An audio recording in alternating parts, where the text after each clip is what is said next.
Itutuloy-tuloy ng mga batikang comedian at artistang sina Empoy at Kim Molina ang pagpapasaya sa mga sinihan pagkatapos ng Metro Manila Film Festival sa kanilang rom-com fantasy film na My Zombie.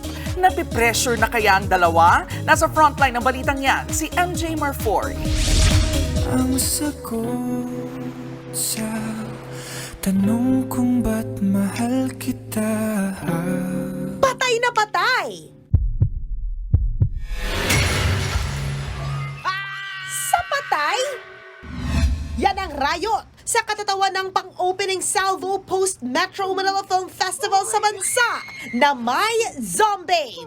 Sa success ngayon ng MMFF, ang tanong ngayon sa mga makukulit na bida ng pelikulang sina Empoy at Kim Molina, do they feel any pressure right now? Walang pressure naman.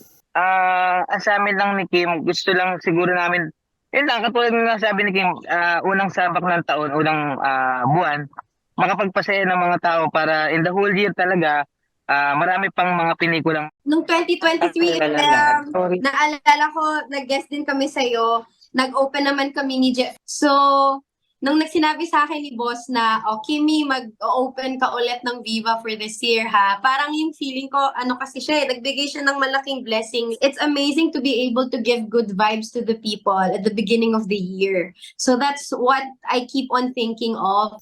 Gaya ng mga stars nung MMFF, todo sipag din si Kim at Empoy sa pag-promote ng kanilang movie. Ramdam na nga raw ni Empoy ang pagod. Umpisa pa lang ng taon. Na-judge pa siya sa light moment na ito sa ating interview. Ba't sorry? Yung mukha mo. Gusto ko yung mukha ko? Okay. Oo. Ewan ko ba dito? Hindi mo yung ano dyan, habit, yung bad habit yun sa gilid. Kumakain kasi ko. Kakaserve lang nung ano. Nakaka-promote. Seafood marinara. Sorry na. Okay, go lang. Salamat Alam ko yung feeling na gutom ka. Kumain kayo. Promo ka pa. Kumain kayo, guys. Ang good news pa, hindi rito nagtatapos ang proyekto ng dalawa dahil mapapasama rin sila sa 6 local movies a month na target ng Viva Films ngayong 2024. Ang advocacy naman namin dito is about na makapagpasaya lang ng mga tao talaga. And that's it. That's it. Mapapanood na ang My Zombie sa January 8 only in cinemas. Nagbabalita mula sa Frontline, MJ Marfori, News 5.